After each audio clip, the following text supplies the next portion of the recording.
Hello, I'm Beth Joey and welcome back to my YouTube channel.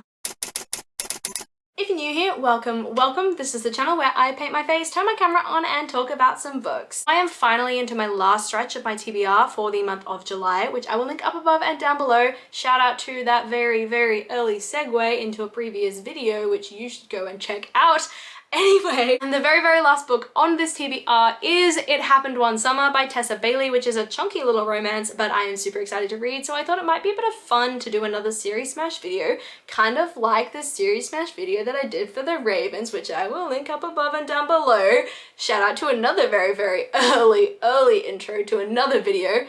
But yeah, anyway, very confusing. I'm doing a series smash for this. I'm going to stop rambling. I really want to read this book and its follow-up book, Hook, Line and Sinker, which is just over there and I can't be stuffed to go and get it. As for what It Happened One Summer is about, apparently it reminds a lot of people of Schitt's Creek. It is a grumpy sunshine romance starring Piper Bellinger, who is a sort of fashionable and influential girl living in LA, I think it is. When an out-of-control rooftop party lands her in the slammer, her stepfather decides that enough is enough and he sends her to Westport, Washington to her family's dive bar, to run her late father's dive bar. It's a very small town, and there she meets Brendan Taggart, who is a grumpy fisherman who doesn't believe that she's going to last 5 minutes in this town, and she decides to prove him otherwise. So it's a good little fun grumpy sunshine romance. Apparently it's very sexy, very smutty, so I'm excited to pick it up, and I'm going to vlog my experience with this book and its follow-up and let you guys know my thoughts. But as for right now, it is a Monday, it is a morning right before I start work, so I'm quickly filming this, and then I'm gonna crack straight into work. I'll read this a bit on my lunch break, read it again at the end of the day, let you know my thoughts throughout the day. It is boiling hot in London at the moment. It is a massive heat wave going on at the moment, and I'm really regretting like not being in the office because there's aircon there and there is not aircon in my flat, and I am dying from the heat. So Ben and I have got like a bunch of water bottles which we've shoved in the fridge so that we've got cold water throughout the day today to just try and push us through. So I'm gonna go just chug an entire bottle of water right now, and I will get back to you with my updates on this book when I have some. Apologies, the lighting is not great in this flat at the moment because I absolutely flat out refuse to open the windows because the temperature in London at the moment is 36 degrees. It is absolutely nuts how hot it was today. It got up to 40 at one point.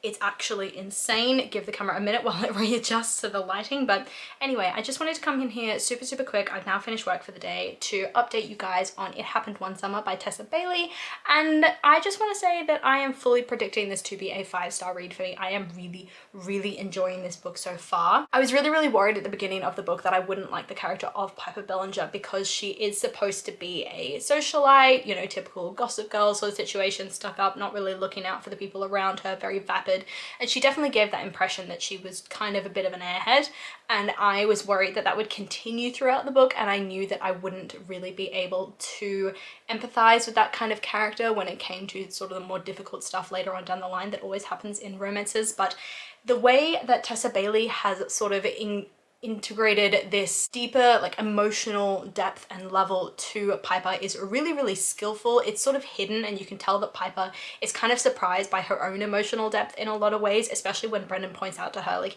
you're not an airhead. I don't know why you think that you are, but you're not. You have this insane emotional depth and this connection with people that she sort of never really realized that she had, and she's never given herself the credit that she deserves in terms of that connection she's able to build with people. So I'm really liking how that is sort of being integrated into her personality. So she is the kind of character that says, you know what, I am a bit fun and vapid, and you know, I like nice things, and what's so wrong with that? And I really like that idea of just challenging people who go, oh, people who like nice things are full of themselves, blah blah. And she's like, well, I do like nice things, and I'm a little bit full of myself, but what's wrong with that? You know, it's okay to have that confidence and that sort of desire for luxury things, and there's nothing wrong with that. I'm also really liking Brendan at the moment. I love that he has sort of like realized his feelings for Piper before Piper has sort of acknowledged her feelings for him. So you're getting that like soppy romantic male lead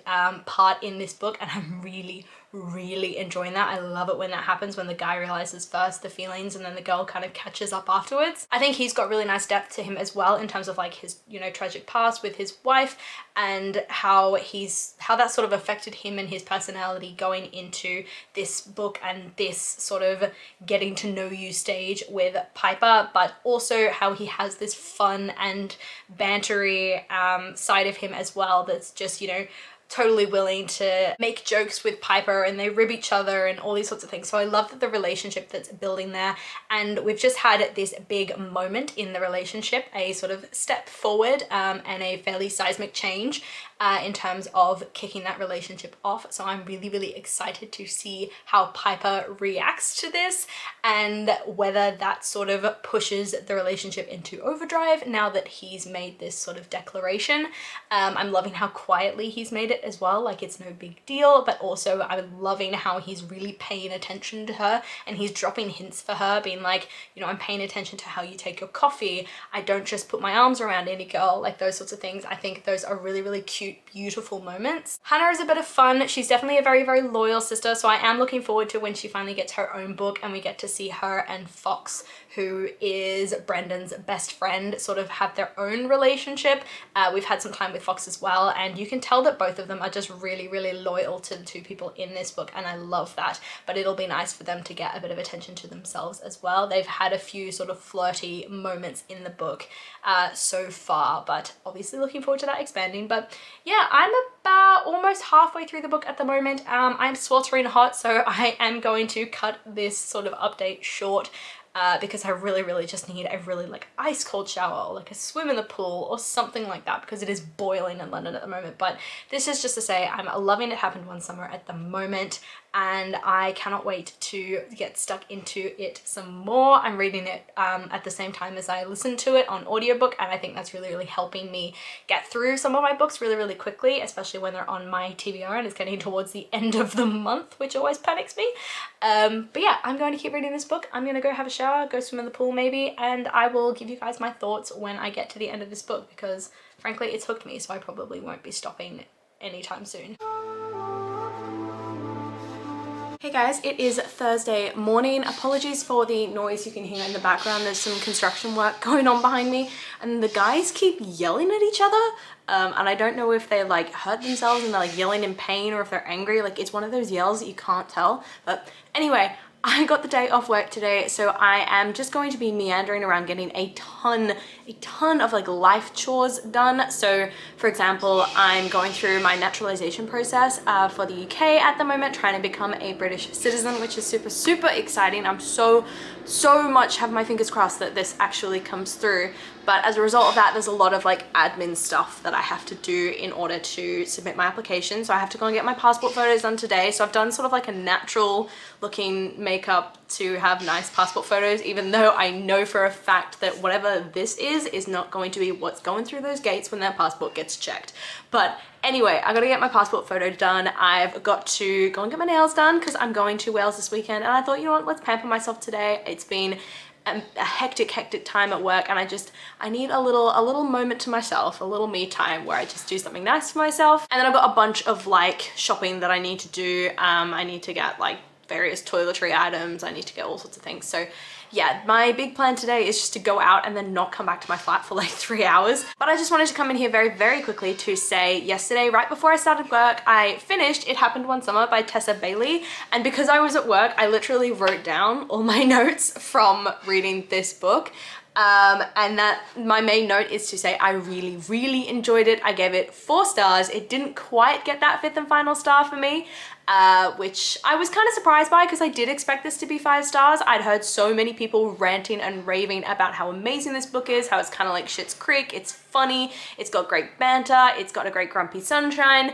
But my biggest problem with it, I think, was that the romance or the love that Brendan had for Piper, sorry, was very like immediate, and it was very intense. Like he hated her, I think, for about 5 seconds, and then he was like, actually this woman's amazing, she's gonna change my whole world, I need to be with her. And he just went full like love, force my love on you, make you realize how I feel about you mode very, very fast.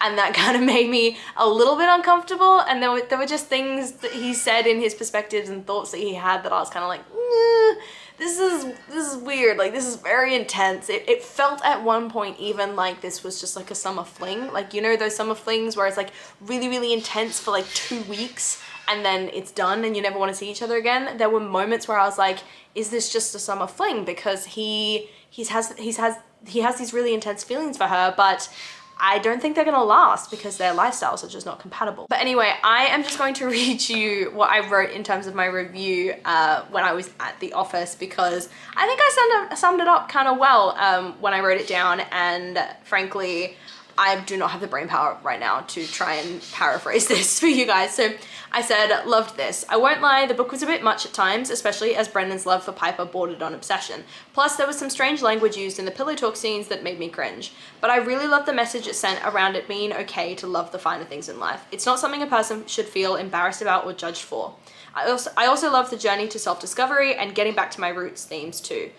The characters in this book were adorable, with Hannah's loyalty and unwavering support for Piper being an absolute standout. Plus, of course, the romance between Brendan and Piper was super sexy and sweet and genuinely enjoyable to read. The depth to Brendan's character was great too, making him a leading man in his own right rather than just a prop in Piper's story. I'm loving that more and more romances are written in dual perspective now, giving more context and depth to a story and understanding to a character. So that is sort of my general thoughts on It Happened One Summer. Like I said, I gave it 4 stars. I really, really did enjoy reading this. There were just a couple of things that kind of bugged me about Brendan's character, but I was absolutely in love with Piper. I think she is hilarious and fun, and I think she had those problems that a lot of girls face nowadays of just self-confidence and trying to figure out where you fit in and what you're supposed to be aiming for, what you're supposed to be striving for. You know, most of us don't have our whole life planned out. At a young age, we sort of stumble on things, and that's very much my experience as well. So I feel like I identify with Piper in a lot of ways because, you know, 1, I struggle with self-confidence. 2, I don't have my life planned out. I'm kind of stumbling things along at times, and that kind of just works for me at the moment. You know, I'm still figuring out what I want my big goal to be. And 3, I think I also do enjoy the finer things in life. I do enjoy going on holidays. I do enjoy treating myself. And I've always had that inner feeling that I should feel ashamed for that. But I think I really, really love the way Piper went, you know. I love the finer things, and I'm loving having these experiences and being the center of attention sometimes, and there's nothing wrong with that. Like, it's just, you know, as long as you're a good person, you treat people right, you do the right things, then it's okay to enjoy spoiling yourself. And I think that's a really strong message to send. I think that's a message I needed to hear growing up, that, you know, don't let people judge you for liking nice things. But anyway, I don't want to give you a too deep an idea into my soul psychology and my soul, so I really, really love this book. 4 stars. Now we're going into the second part of this vlog, which is reading Hook, Line and Sinker by Tessa Bailey. I believe this series is a duology, so it's just going to be these 2 books, and then it's like a series smash vlog like I did with The Ravens, which I will link up above and down below for you to check out if you're enjoying this sort of read the whole series in one go vlog. So Hook, Line and Sinker follows king crab fisherman Fox Thornton, who is Brendan's best friend, and then Hannah Bellinger, who is Piper's sister. So Brendan's best friend Fox is sort of immediately known as like a bit of a playboy. He travels to Seattle specifically so that he can, you know, sleep with a girl and then leave and go home back to Westport. You know, no commitment. He's quite happy to just live that life and then go out on the boat with Brendan and hang out with his mates and that sort of thing. He's not looking for a serious relationship until Hannah comes along, and he feels this sort of instant connection with her, and he wants to get to know her. And you see some of the cute things that he does for her in It Happened One Summer that sort of give hints that he's feeling something that he's never felt before for her. But Hannah very much sees him one way. So I think a lot of this book is going to be him trying to change her perception of him and go, you know, I can be serious. I think it's got a sort of, not forced proximity, but something kind of like that, like a roommate sort of situation, because Hannah's in town for work and she's crashing in Fox's spare bedroom. And I know there's another sort of like love triangle kind of situation as well, because Hannah is obsessed with a work colleague, Sergey, I think his name is. He was mentioned in It Happened One Summer, and she's been in love with him for ages. So I think there's going to be an interesting sort of jealousy dynamic maybe around Fox and Hannah, because obviously Fox is gonna be aware of this obsession that she has with Sergey, and he's gonna try and prove to her that he's better for her. But anyway, I'm super excited to read this book. I think it'll be a lot of fun. I like the idea of like friends to lovers. I'm a little more of a fan of enemies to lovers, I think I'm beginning to realize, but friends to lovers is cute too. So yeah, I'm gonna read this book on my way to Canary Wharf to get my passport photo taken, and probably while I'm getting my nails done as well. And I will let you know my thoughts once I have actually read some of this book.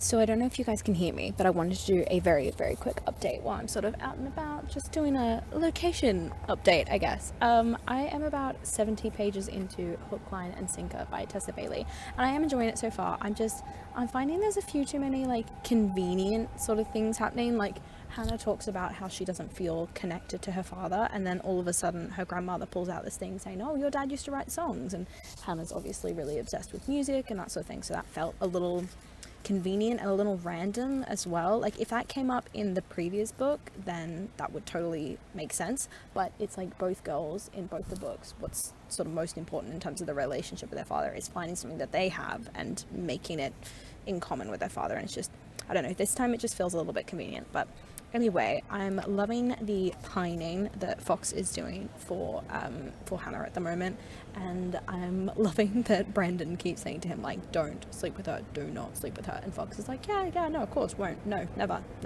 while in his head he's 100% like, I really want this chick.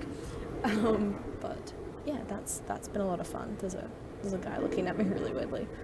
But yeah, I'm enjoying the book so far. It's a bit of fun. And I'll update you guys in a bit. Hopefully you can actually hear me.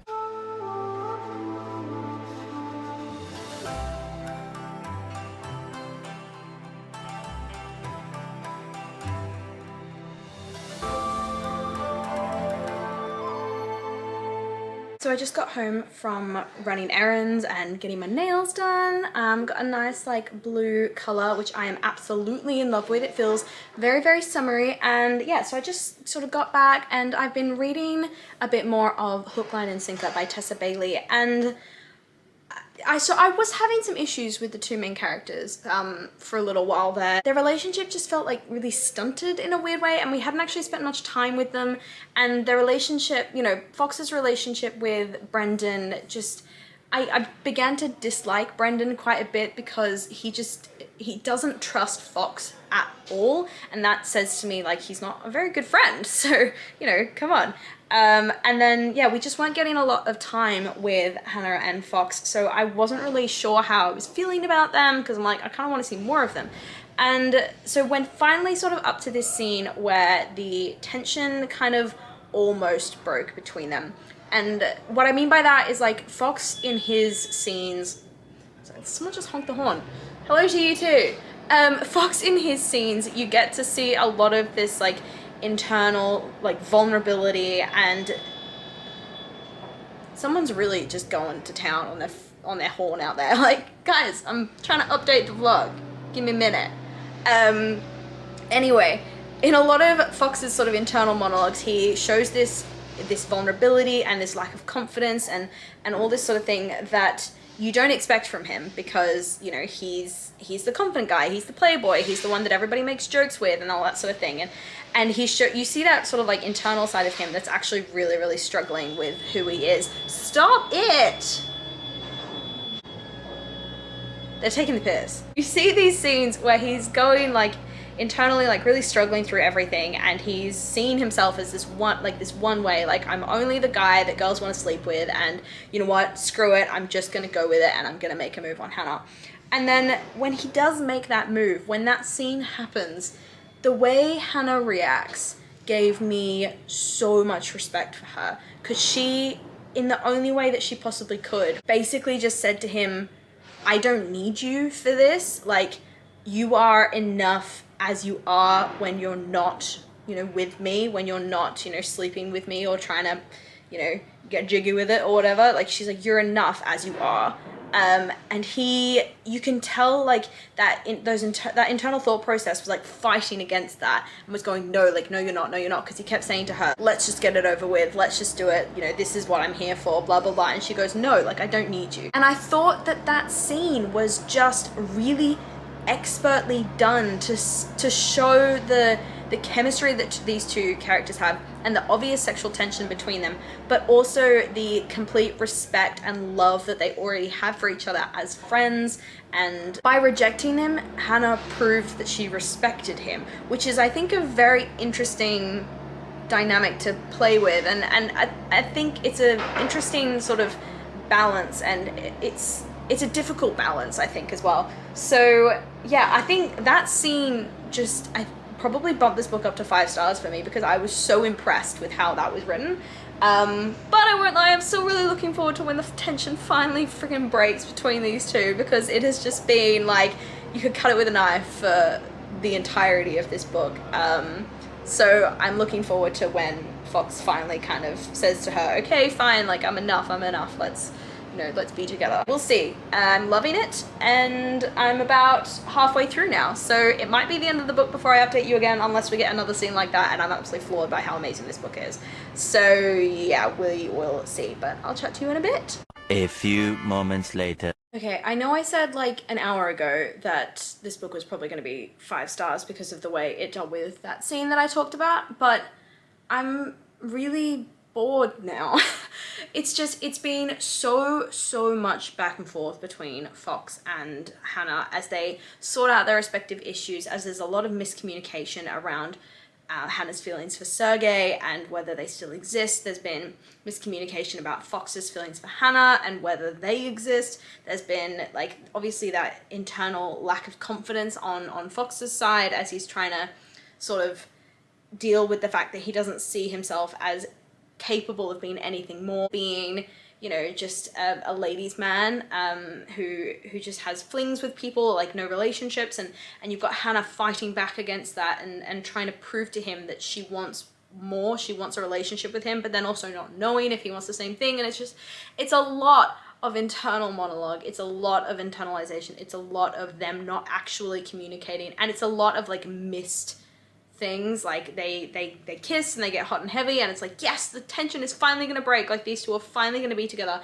and I'm like almost at the end of the book and they still haven't even started a relationship really, and I'm just getting really bored with the constant back and forth. Like, I just want the tension to break. I just want these two to stop going round and round and round in circles. When the tension finally does break, it better be some amazing, like, well worth the wait sort of scene where they finally get into a relationship and it's cute and it's romantic and all that sort of stuff, because if it's not, then this is a whole day wasted, and it is a book that I was really looking forward to ruined, which is really sad because I thought this one would be the one I liked better. I'm gonna keep reading and hopefully something happens, but I'm annoyed that like the tension's gonna break and there's probably gonna be a 3rd act conflict immediately afterwards. And I look forward to the 3rd act conflict because I love the drama and I love the angst and I love the groveling that always comes immediately afterwards. But I'm so annoyed that this one might not actually get that much time, or in the worst case scenario, there won't be a 3rd act conflict because they've spent all this time just getting to the relationship stage, which would really piss me off because I love a good 3rd act conflict. But anyway, I'm gonna keep reading. I'll let you know my thoughts when I finish because there's not that much left in the book. Hopefully the tension breaks.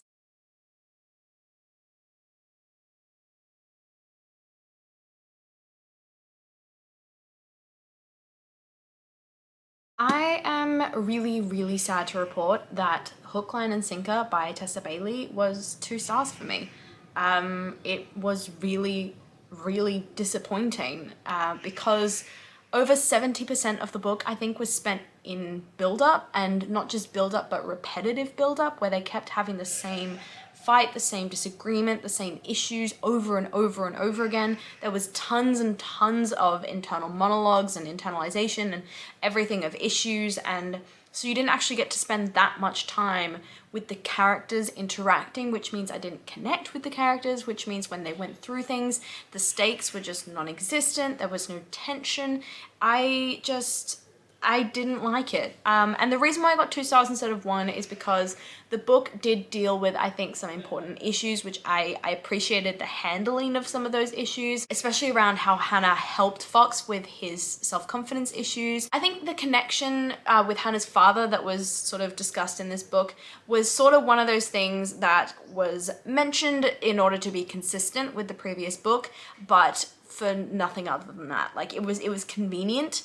And it was mentioned, and then it didn't really come into play ever again, other than, you know, just being mentioned a couple times of, oh, isn't this cool? This is a way for me to connect with my dad, rather than something that actually made the character grow and develop. Like, her character arc was so separate from connecting with her father that it just didn't make sense to have that in the book. I think it was perfectly covered off in It Happened One Summer. That one was about Piper connecting with her family. This didn't need to be that, because Hannah already had such an intense connection with her sister, and you could tell the loyalty and everything was there. So it didn't need that connection with her father. And I also think Hannah was a bit of a sucker, putting up with the constant crap that that Fox put her through. And that's not to say that his issues aren't valid, they 100% are, but that doesn't excuse the way he treated her and how he kept spinning her round and round in circles and never giving her an idea of what their relationship actually was. And so that really, really frustrated me, the way he treated her and the fact that she just put up with it. The third act conflict for me was just a repeat of all the other conflicts in this book. There was nothing new about it. It was just, it had a slightly larger sort of result. But because it was just a repeat, again, it didn't feel high stakes. It didn't feel tension filled, because it was just them rehashing the same conversation that they had in the past. And I did like the closure that Fox got with his mother. And I thought that that was really important to have in there, because it shows that his character arc sort of came full circle, and he grew up and he matured and he was able to move on from his own trauma and everything. And so I liked that that was included in there, but it's just, it bugged me that the conflict was exactly the same as everything else. So yeah, I was just simply bored reading this book. I found myself skipping, not skipping, sorry. I found myself counting pages until the end, because I just, I constantly look at my Audible thing, just going, okay, how much longer do I have left? Which for me is a sign that a book just isn't connecting with me, and I'm just struggling to get through it. But anyway, this book also made me dislike some of the characters from the first book, which I was really annoyed by, because I really loved them. Though Brendan I was a bit weird about, and I was a bit weird about Brendan in this as well. I still think he's a bit strange. But anyway, I am going to finish this vlog here to say I have done my series smash of It Happened One Summer and Hook, Line and Sinker by Tessa Bailey. Really, really good with 4 stars here. Really, really bad with 2 stars here. So they're polar opposites in a lot of ways. This one just had the fun and the charm and the banter and the gruff and the sunshine and everything, and it had an important message of, just not feeling bad about liking the finer things in life, and I loved it. It just had charm and banter and fun. It was funny, it was great, and this one just unfortunately let me down. It felt a bit too soppy. It didn't have enough of the romance, the characters didn't have enough connection, there was too much internalization, and it just didn't have the same charm. It wasn't fun. And I really wanted it to be. So polar opposite outcomes, but this is my series smash for It Happened One Summer. Let me know down below if you have read these books, what your thoughts were on them, if you agree with me, or if you think there's something that I missed in Hook, Line and Sinker that might change my mind about what I thought about it, or if there's something that you noticed about it that you think I potentially didn't pick up on. Do let me know in the comments down below. I love to chat to you guys, and I do my best to reply to every single comment. I really, really hope that you liked this video, and if you did, please do let me know by liking, subscribing, and hitting that notification bell all down below. I can't point with my hands because I'm holding books and I don't know why I'm still holding them. But yeah, it is a really, really easy way to support me and help my channel grow. And I will see you lovely people in my next video. Bye!